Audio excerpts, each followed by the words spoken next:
Buenas noches, amigas y amigos que hoy sintonizan este jueves de plataforma. Soy Naida Acevedo Medrano y como cada jueves vamos a dejar plantadas algunas semillitas, semillitas de dudas, semillitas de historias, semillitas que nos ayudan poco a poco a comprender esta realidad y su entorno, y que de eso se trata, ¿no? Y pues bueno, desde una perspectiva, no solo basadas en la ciencia, sino que también generando un mecanismo que nos permita conversar, dialogar, que es lo que necesitamos. No oír una versión nada más, sino que buscar alternativas que nos permitan un tapete de conocimiento y sobre ello sacar determinadas conclusiones. Quiero mandar saludos, como todos los jueves, a la diáspora, esa diáspora que también respira, vive, come y piensa muchísimo en lo que está sucediendo en El Salvador. A la gente que vive en Canadá, como todos los jueves, un abrazo bien grande a Tony Saracay y a Fran Moreno, ¿verdad? Ellos son fieles televidentes. A la gente en Estados Unidos, a Marisa Herrera, a también Geraldina Gutiérrez, que ha estado haciendo un aporte muy importante a través de sus comentarios. A la gente en El Salvador, por supuesto, que somos quienes nos escuchamos y vivimos de primera mano todo lo que está sucediendo en El Salvador. Y definitivamente a quienes logran sintonizar este programa como todos los días en la semana y en particular este jueves. ¿De qué vamos a platicar hoy? Hoy vamos a platicar precisamente de lo que tenemos sobre la mesa, de la famosa tregua. ¿Y qué significa la tregua en una historia en la que comúnmente es contada desde la voz de las ganadoras o los ganadores en general, ¿no? ¿Qué significa posicionar un discurso de ganadores? Y cómo se conciben a sí mismas las víctimas y cómo se construye también un relato alrededor de lo que conocemos como víctimas. En este entendido, hablar de tregua nos lleva a reconocer la historia nacional, a reconocer la historia mundial, si se quiere, y a través de ello ir avanzando en función de saber cuáles son los sucesos que quedan entendidos y consignados como la historia y cuáles son estas historias y sobre qué se van también tejiendo o sobre qué se edifican. Esto nos va a llevar a hablar definitivamente sobre el poder y sobre cómo en el proceso discursivo del poder también tendemos muchísimo a generar la personificación de aquellos que son vencidos.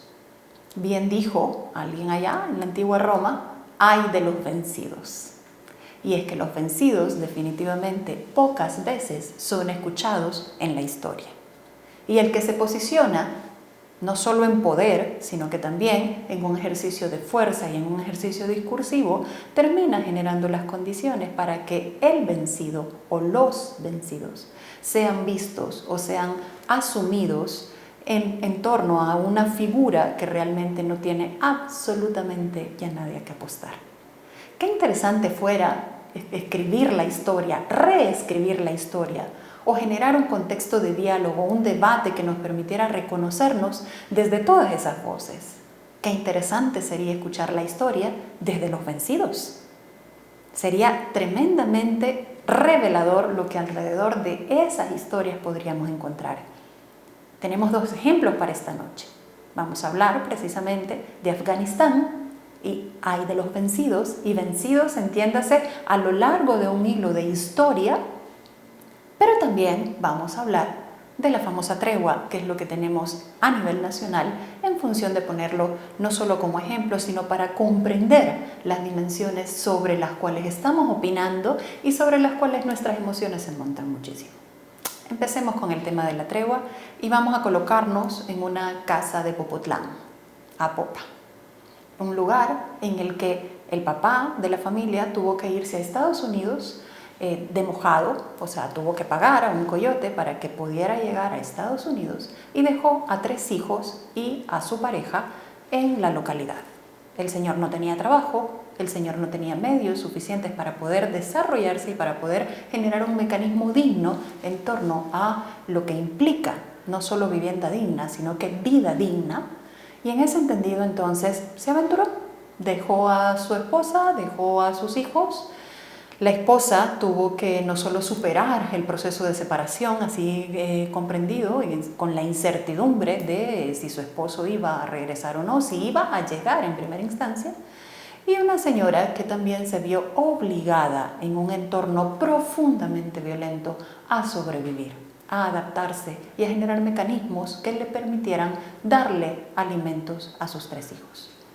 De sus 3 hijos, Juan, de 10, Alberto, de 8, y Fernando, de 5 años apenas, crecieron precisamente en ese seno familiar. ¿Qué es lo que sucede?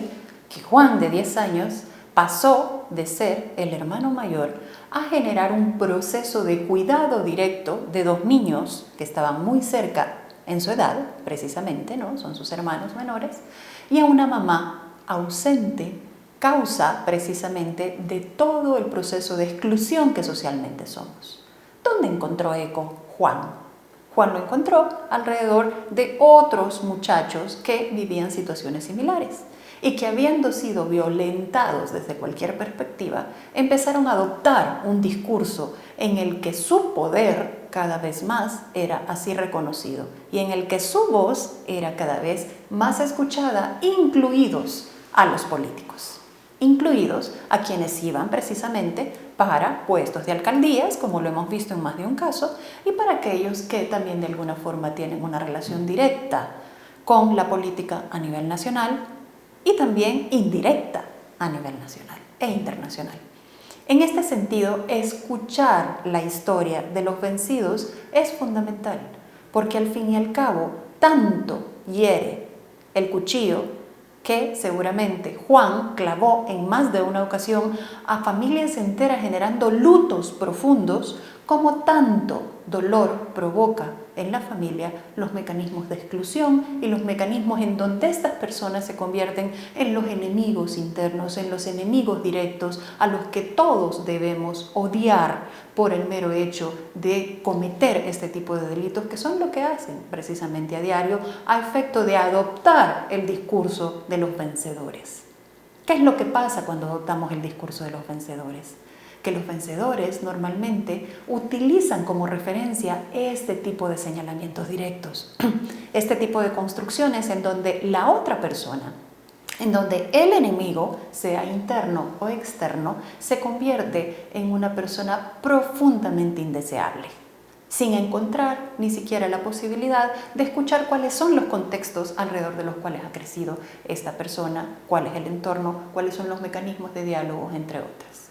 Esto nos lleva a hacer un proceso sostenido de realmente entender qué hay detrás de los discursos. ¿Tenemos enemigos comunes a la humanidad? Por supuesto que tenemos enemigos comunes a la humanidad, pero los enemigos comunes a la humanidad se van gestando y se van generando también con determinados intereses. Hemos tenido guerras a nivel mundial a lo largo de la historia de la humanidad y es ahí donde hay que poner atención. ¿Cuál es la historia que escuchamos? ¿Cuál es la versión que elegimos? Incluso la versión de los vencedores.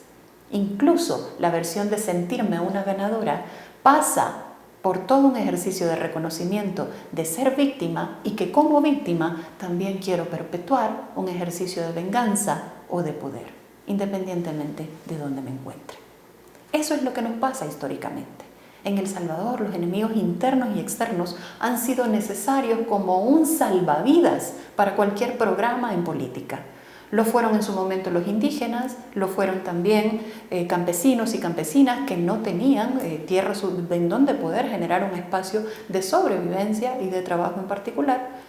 Lo hemos tenido también frente a los sindicatos, esos son nuestros enemigos, los sindicatos que andan lavándole la cabeza a la gente. Lo hemos tenido también frente a los movimientos feministas. Las feministas son las que realmente generan un caos dentro de esta misma lógica y enfoque, así conocido y así reconocido en función de estas construcciones sociales que tenemos.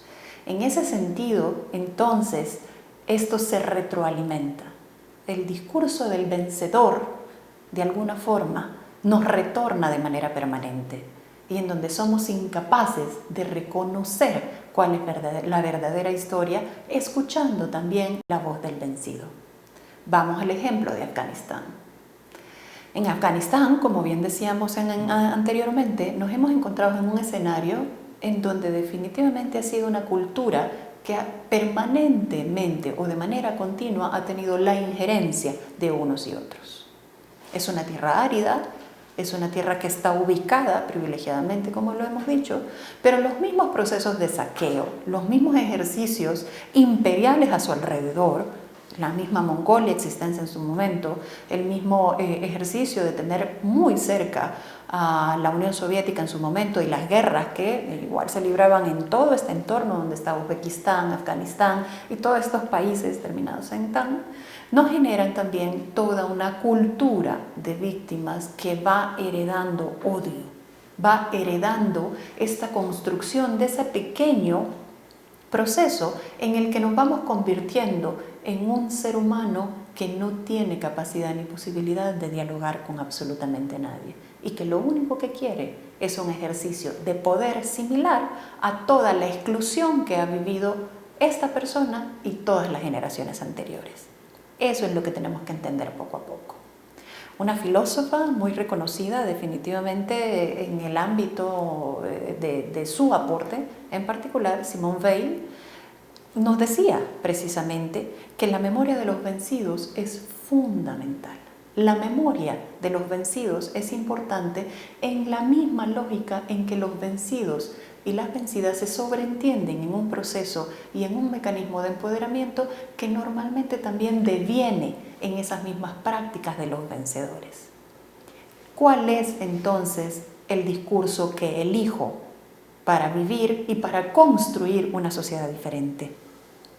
¿Cuál es el discurso y práctica que elijo para transformar estas sociedades fundamentadas en este ejercicio de utilización permanente de la violencia y además la sublimación de la violencia como un elemento básico de los vencedores?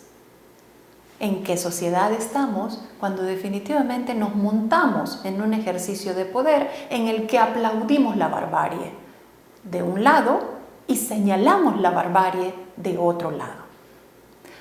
Por acá es donde también tenemos que poner atención. Los discursos, la historia se va construyendo en la medida en que tengamos capacidad de abrir este abanico de colores, de vivencias, de historias que somos y de saber realmente qué es lo que nos sucede. ¿Cuál es el interés último de la persona que está ejerciendo poder? El fin último puede pasar por siglos de exclusión y de violencia hacia esta persona o esta comunidad en particular, o puede pasar precisamente por una perpetuación del poder en donde la violencia a ese nivel es hasta aplaudida.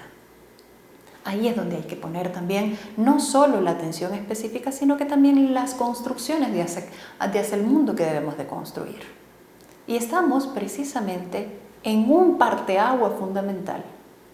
Estamos tratando de alguna forma de generar mecanismos como en la historia de la humanidad ha sucedido para poder resolver esta pandemia que ahora nos asiste. Lo interesante es que en este ejercicio de pandemia, en esta vivencia de pandemia que tenemos, el enemigo interno y externo, el enemigo creado es algo tan intangible como un virus.